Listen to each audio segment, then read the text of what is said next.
Hey everyone, Patrick Klepek, editor over at Crossplay, your guide to parenting and gaming. I swear, ow, I just hit my head on the corner of that table. Anyway, I am here to talk about the new virtual card system, the virtual game card system that has now been made live on the Nintendo Switch. The idea here is that Nintendo's introduced a new way of sharing games between Nintendo Online family members or between two Switches that you own. I had a situation come up this weekend where my children misplaced their physical Minecraft cart. We cannot find it. It is probably somewhere in the house, but we have not been able to track it down. My daughter wanted to play Minecraft, and I thought, hey, maybe this is an opportunity. I updated the two Switches to the new firmware update. Like, let's figure out how this virtual game card system works. And I thought this was a perfect opportunity to just kind of show you in real time what is going to happen as you try and switch these between the two machines.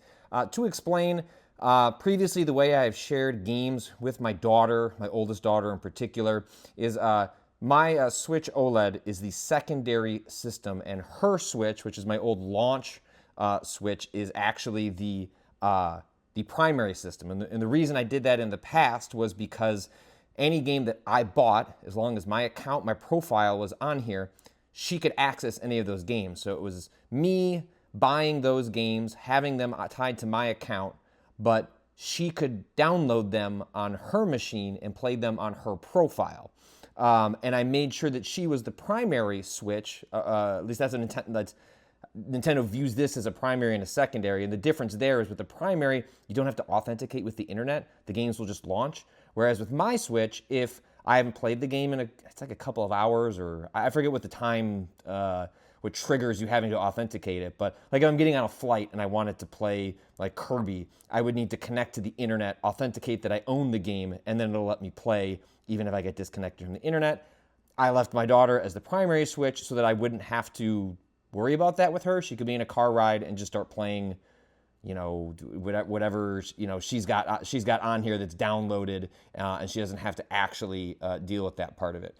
So it's a little bit different now if you're going to use the virtual game card system. So the way you can tell who has the game is based on which one is loaded up.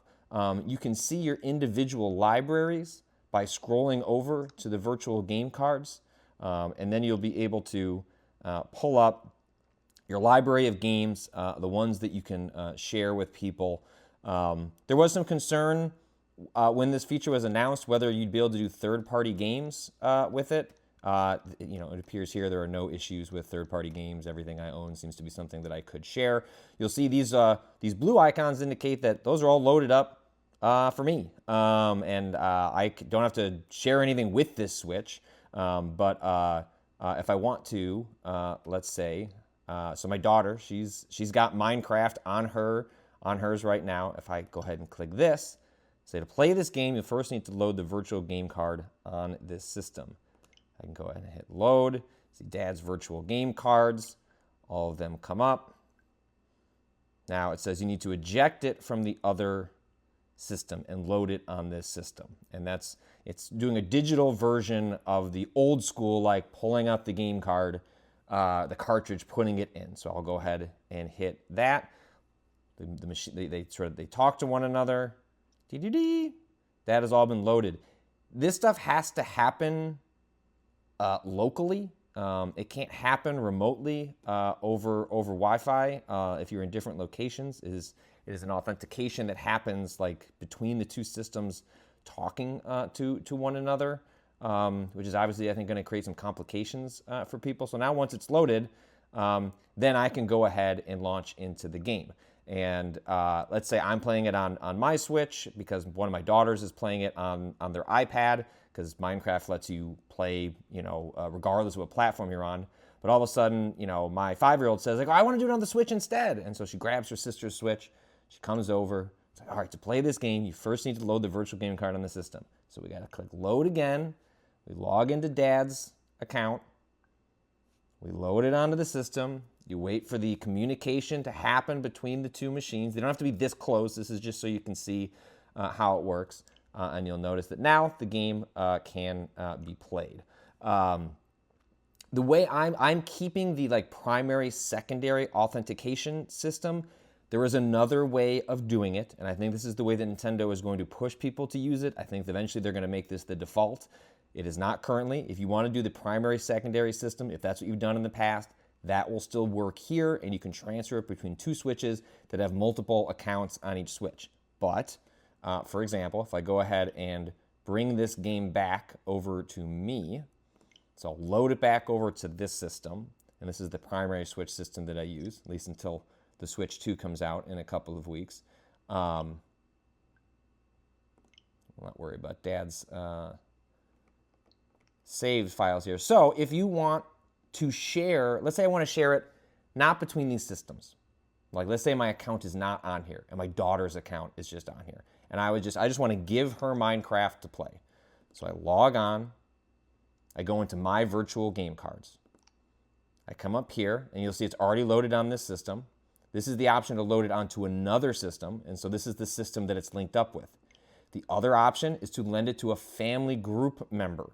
And if you go ahead and click on that, you'll say you can lend virtual game cards out to members of the family group for 14 days. And when that is up, you basically have to re-authenticate it. I believe this is a service where Nintendo wants to make it, I think for a decent number of people, easier to loan games between family members, but also introduce some tension where if you're annoyed about having to do the 14-day re-authentication, maybe you just end up buying a copy of the game yourself. But if you're okay with kind of putting up with it, in theory, you could just do this in perpetuity.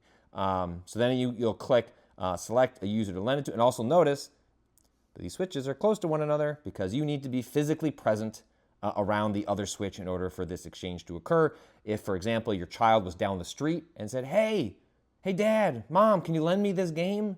I'm at my friend's house. You would have to walk or drive over there and do it, which is a unfortunate limitation of the system. So you're going to go ahead and like here, I select my daughter. She was already in my family group. I can add more people to the family group if I wanted to. You click there and it says, hey, do you want to lend this virtual game card over? I do. So then now it says here, now you have to do another action on the other system. If you were just loaning it between, quote, your account between two systems, it happens pretty seamlessly. Here, now this person has to go into the virtual game cards, select their account. You'll notice that now they're talking to one another and says, hey, Dad wants to send you this. And you'll notice it says borrow, making sure you know it's not yours. We're going to go ahead and borrow. The two systems start talking to one another. Again, they have to be in proximity. The copy of Minecraft moves, has a fun little animation, hands it over to the other person. And now you've borrowed this virtual game card from Dad. It says, I have loaned mine out. You hit OK. And you end up in the same place that we did before, which is that you'll see that the blue icon indicates that it's loaded and that it can be played and does not require being authenticated to the internet. So this is an instance where if you don't want to deal with the primary, secondary, what you're dealing with is loaning these out, and she can play it, but I can't. But if the other machine is a secondary, it doesn't have to authenticate to the internet for this specific game that has been loaned out. I have not tried this option. So the 14 days hasn't finished up. You'll notice it tells you the deadline that you've got down here. I guess I can collect it. I can go over. I want to see what happens here. Collect the virtual game card. It will be returned and the borrower will lose access. Ha ha ha! Take that, child! Do they have to confirm that? I can just take it away from them? I thought for sure maybe there'd be like a prompt up here like, hey, someone's trying to take this card back from you. Load it onto the system. No. Okay. One other thing that will happen that is worth noting if you load into the game. So let's say I jump into the game. And let's say I'm not talking to my dog. I mean, like not in we have had a crisis in the family, but she's just like, oh, I want to borrow Minecraft. Like I want to play it. So I know that I go over here. And in this case, if we're using the system where it is just, between two systems that are linked on the same account, if she was to click load, clearly someone has changed how I look in this game, which is very funny. So it's like, oh, I want to go request Minecraft. It's like, oh, do you want to eject it? Like, yeah, I don't care if Dad's playing it. Unable to load because the software is currently being played. Make sure the software is closed on the other system and try again. And that is sort of an overview of what is happening with the virtual game card system. I think for a lot of people, it is going to satisfy their needs in order to share games between family members. It is a little bit of an annoyance, but the old system of primary and secondary had its own problems as well. So, at the end of the day, buying a physical game cart and putting it in between the systems is kind of the most foolproof method to just be able to hand something over and feel a sense of permanence. But this does kind of try to cross the bridge between, kind of bridge the idea of those two in the virtual world. And I think for a lot of people will end up being just fine. But that has been Crossplay's step-by-step guide showing you the virtual game card system. Hope you enjoyed that. You can subscribe to learn more about parenting and gaming and navigating the wild world of children and technology. And you can subscribe. You can go to crossplay.news or over here on YouTube at Crossplay Blog. Thanks for watching.